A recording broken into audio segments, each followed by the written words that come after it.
Fala galera, tudo bem? Hoje nós vamos entender como funciona um carro elétrico. A aula de hoje será dividida em duas partes. A primeira parte é uma abordagem histórica a respeito desse veículo e seu componente principal, o motor elétrico, e a segunda parte será sobre uma aplicação de um dos tipos mais utilizados, o motor DC, e claro, um projeto no Tinkercad para simular o funcionamento desse dispositivo.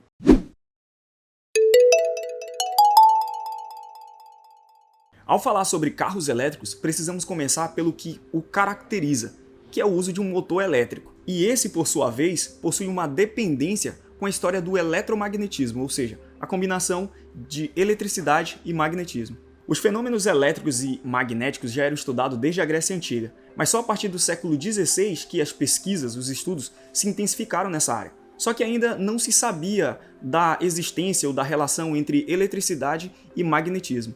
Alguns dos eventos mais importantes dessa época são a construção da primeira máquina eletrostática, desenvolvido pelo alemão Otto Guericke e que depois foi aperfeiçoado pelo suíço Martin Plant. O princípio de funcionamento de pilhas e baterias, com o experimento eletroquímico do italiano Alessandro Volta, que ao observar quando adicionava dois metais distintos em um líquido condutor, percebia que ali era gerada uma tensão elétrica. Mas a combinação dos fenômenos elétricos e magnéticos aconteceu quase que de uma maneira aleatória. Em 1820, o físico dinamarquês Hans Christian Ørsted verificou quase que por acaso, durante uma de suas aulas, que a orientação de uma agulha magnética da sua bússola mudava a orientação quando se aproximava de um fio condutor na qual circulava a corrente elétrica. E essa observação é um dos primeiros passos para o desenvolvimento do motor elétrico.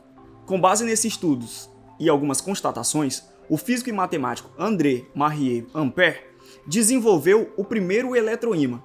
O desenvolvimento desse dispositivo permitiu a criação de vários aparelhos, como telefone, microfones, alto-falantes, e hoje existe uma vasta aplicação envolvendo esse dispositivo, desde a estrutura de um motor elétrico a aparelhos de ressonância magnética, por exemplo. O princípio de funcionamento de um motor elétrico é então consolidado quando o cientista Michael Faraday desenvolve o primeiro protótipo de motor elétrico e também o princípio da indução eletromagnética. Então, a partir desses fundamentos, vários protótipos de motores elétricos foram surgindo, com um princípio básico, o eletromagnetismo. E a função é exatamente converter a eletricidade em movimento ou trabalho.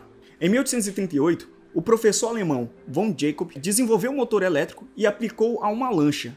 Então, a ideia de obter trabalho mecânico ou movimento mecânico através da eletricidade estava demonstrado. Só que a fonte de energia para alimentar esse motor eram provenientes de baterias, e essas eram muito caras e inviabilizava o uso desse dispositivo. Então, o objetivo agora era desenvolver ou obter uma fonte de energia de baixo custo. Um dos grandes nomes associado ao desenvolvimento de motores elétricos é o eletrotécnico Werner Siemens. Acho que o cara deveria ser formado no Senai, que desenvolveu, a partir de alguns protótipos, o primeiro gerador. Dispositivo esse capaz de converter energia mecânica, movimento, em eletricidade. Em 1874, a firma do Siemens apresentou a primeira locomotiva elétrica. Só que existiam vários altos custos associados ao desenvolvimento dessa locomotiva que inviabilizaram a produção em alta escala.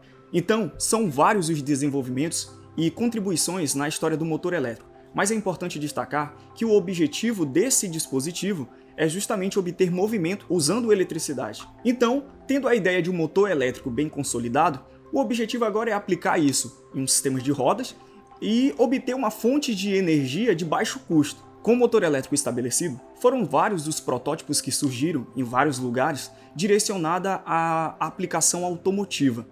Mas um fator negativo que acompanhava quase todos esses protótipos era o alto custo da fonte de alimentação e de toda a estrutura de desenvolvimento desse carro elétrico. Então várias soluções foram sendo aplicadas, desenvolvidas para tornar esse veículo viável. E uma das tecnologias que facilitaram esse processo foi o uso de baterias recarregáveis, só que ainda tinha um fator negativo que era o alto custo associado a essas baterias, mas já representava um certo progresso. A partir daí, foram criados os carros híbridos, que já utilizavam a solução elétrica combinado aos motores de combustão interna.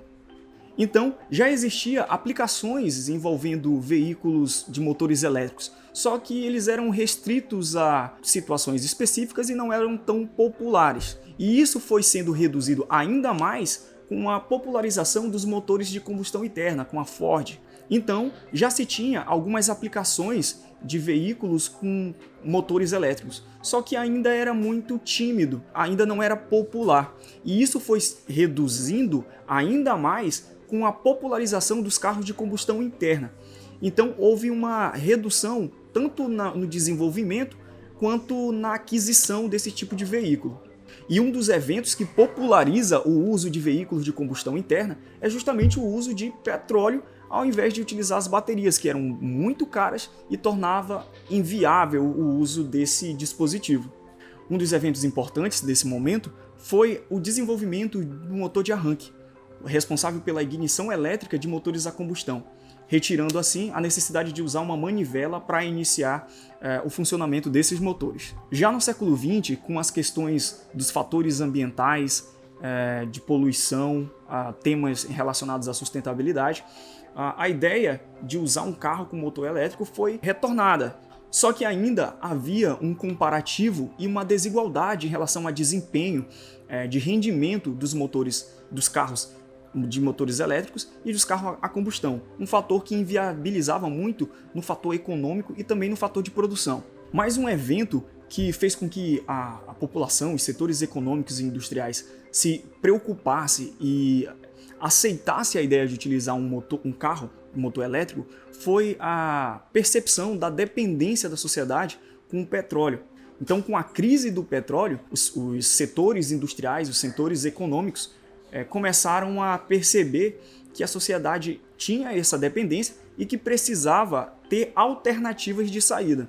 Então, as pesquisas direcionadas ao desenvolvimento de um carro elétrico com um fator de baixo custo e viável, prático, começou a ser retornado.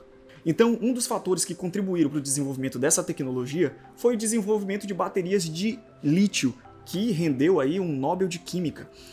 Então, essas baterias elas davam maior capacidade de armazenamento e contribuía diretamente no desenvolvimento dos carros elétricos. Então, a partir daí, várias modificações, várias estruturas personalizadas permitiram com que o carro elétrico se tornasse popularizado. Ainda há a ideia de alto custo associado, mas ele se tornou ainda mais viável graças a essas tecnologias e se tornando também uma alternativa de prioridade quando a questão é fatores ambientais, já que em comparação aos carros de combustão interna, ele não emite poluentes. Então a ideia até hoje é desenvolver tecnologias que façam com que esse carro elétrico seja o mais prático possível e acessível. Então, desenvolver tecnologias que baixem o custo e que tornem acessíveis à sociedade, que esse veículo se torne popular.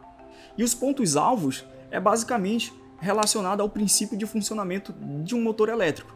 É entender e desenvolver uma fonte que consiga fornecer energia de baixo custo e que a gente consiga ter um bom rendimento. Então é isso, pessoal. Se ficou alguma dúvida, coloca aí nos comentários que nós iremos responder.